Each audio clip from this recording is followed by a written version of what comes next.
Hi guys, welcome back to my channel. Today we are filming a story time, and this story time is kind of weird, which is why I came to bed. Bear with, because this story time is kind of a paranormal story time. It's something that actually happened to me when I was younger, and still to this day it gives me heebie-jeebies all over my body.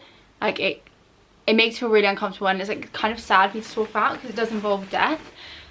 Which, if you know me, I'm terrified of anything to do with death. Like, it really freaks me out. Like, it doesn't... The idea that we can live on this planet and then we're just gone. And that's it. And then once our kids die, and maybe our grandkids, whatever, we're just forgotten. That's it. Like, that is it. Unless you're, like, a famous person. I don't know if that's narcissistic. Is that narcissistic? Probably. So this happened... My sister was... I don't know if she was 1 or not even turned 1 yet. So... around about 2005 2006 we were living in a house in Hornchurch Road, so we weren't living here at all. It was a much smaller house, significantly smaller house, and it was just like in like a cul-de-sac. We felt really safe there. I had loads of friends there. Like, backstory, I was friends with all the boys down my road. We'd go down to the park and we'd like, I was young, so I didn't care about boys. They were just my friends, and we'd go play football, we'd go play like in the snow, we'd build igloos. Like, it was just friends, right?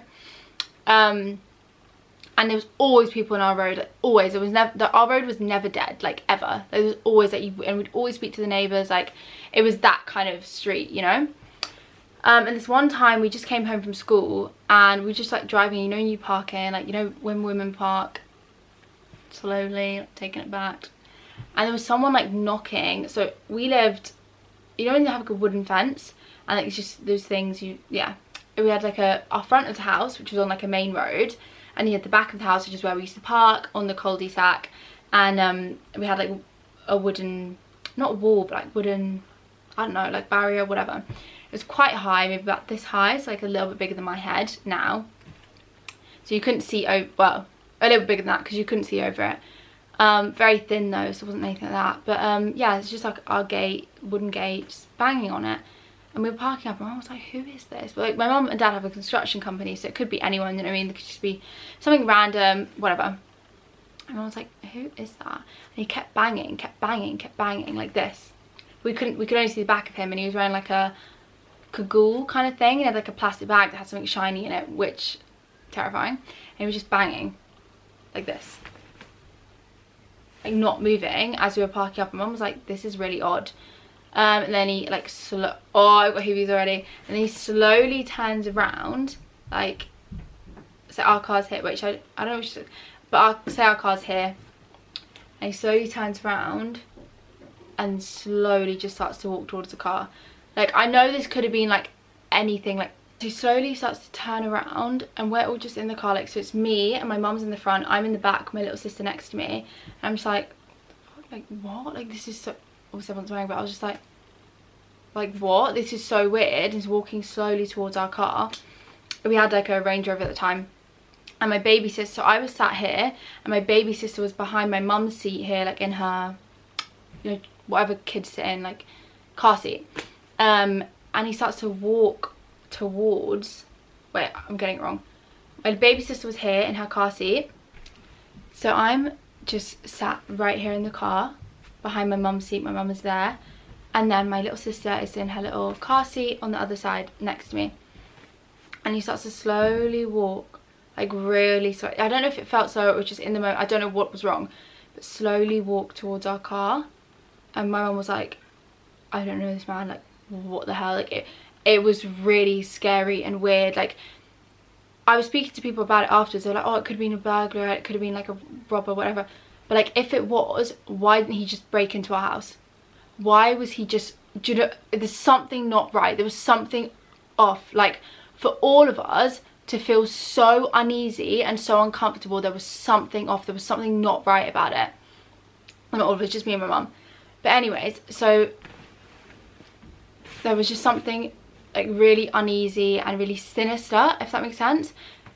And this guy like had this really big nose, really pale, like deathly pale skin. I know some of you are going to think I'm chatting shit here, but I'm just going to explain how I feel. And he like walks towards our car, and he comes right, not to my mum's side, to my side, and just stares at me like this, while then starting to grab onto like the door handle and open it. My mum obviously put the locks on the door to keep the doors locked, and was just like grabbing on like the child lock, and was grabbing onto the door handle. My mum was like, fuck this, sped, but he was, I mean, this guy was like this,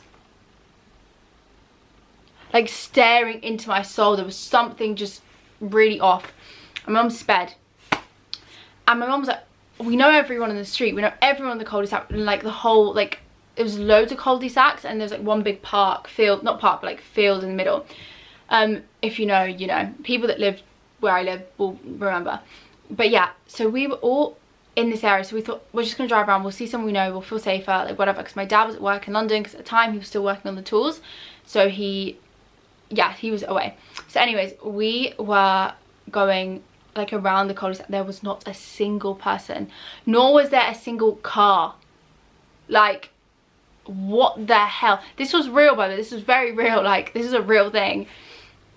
And to this day, nothing freaks me out more. Like, I can't even put it into words how terrifying it was. Like, we were driving about like aimlessly, and until we got to the main road, we didn't see anyone, which is not like this. It was a proper, like, it was just freaky. Okay, so then we called my dad, and we were like freaking out. We were like, Dad, telling him all this, and he was like, keep on driving around, it's okay, call the police, I'll be back. Like, he left work straight away. Just keep on driving around until you feel safe to go home. And we kept driving around like the main roads, and then we come back to the area, we still could not see a single soul. Like, what? Like, that, what? And like, kids had finished school as well. Normally we'd all playing out. It wasn't like a cold day, it was summer, so that, what? It was just so odd. So anyways, we eventually came back to our drive, and we were like, okay, he's not here. And my dad was like, you need to go home, like, you can't just be driving around all evening, because he still had to get back from London, Essex, London, whatever. So yeah, we eventually got out of the car and went into our home. We had Coco at the time, which was our beloved Cavalier, absolute queen. My dad had her before he even met my mum. Yeah, Angel, love her more than anything. Like, well, I love all my pets dearly, but that was the animal that introduced me to real love and empathy and nurturing, compassion. Anyways, so all of this happened, and we eventually got in the house. We were calling the police, we were explaining descriptions. Nobody recognized this man, nobody had seen this man. We then my dad came home, we were talking to my dad about it, and my dad was like, God, he sounds like the Grim Reaper. And we were like, I didn't know who that was at the time. I was like, shrugged it off, and then we just watched a movie, went to bed. Anyways, in the morning we woke up, and sorry, fuck. In the morning we'd woke up, and Cleo had sadly passed away by a heart attack, which I guess is common for Cavaliers, but there was something not right. Like, there was something weird, like.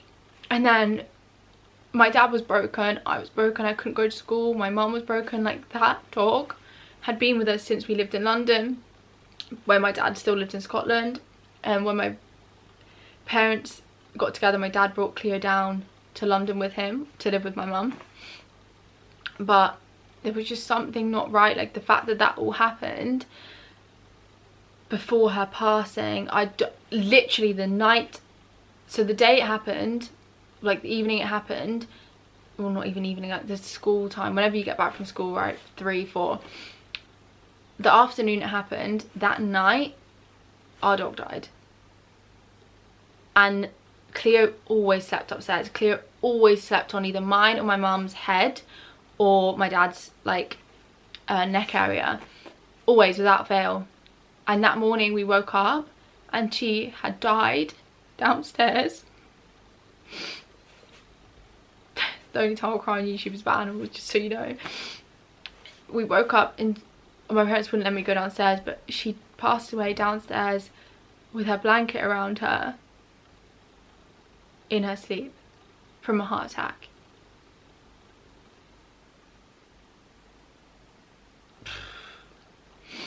There was something not right about that. I don't know if that was the Grim Reaper. I don't know if he was death. I don't know what he was coming to do.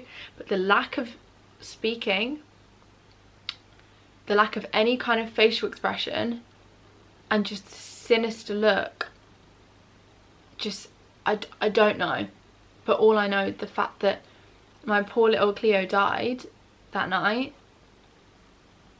She, if you can explain that, go ahead, try. But nothing has ever creeped me out more. I've never believed in ghosts. I've never believed in like things like that. But I've always got like night terrors and stuff and whatever. But that will always haunt me. And every time I speak about it, it haunts me even more. And it's just, you know, when something's just there in the back of your head, it just never really goes away. Like, that memory will always be so vivid to me.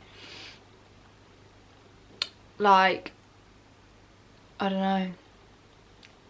But yeah, that was my paranormal story time. Let me know what you guys think. But yeah, losing a pet is genuinely like losing a sibling or a child, however like your relationship to that pet is. I just think they are the kindest, sweetest souls ever. Actually, I'll put some pictures of Cleo in this video for you guys to see, because she was an absolute dream. She would, like, when we lived in South London, which is where I was born, she would like run out the house because she was so well trained. She didn't need to be on a lead, and we lived in Surrey Quays, and she would run into the Thames, go swimming across the Thames, and all you'd hear is her like making fucking noises when she wanted to get back out again. Like, she was just a dream. Like, she was such an angel dog.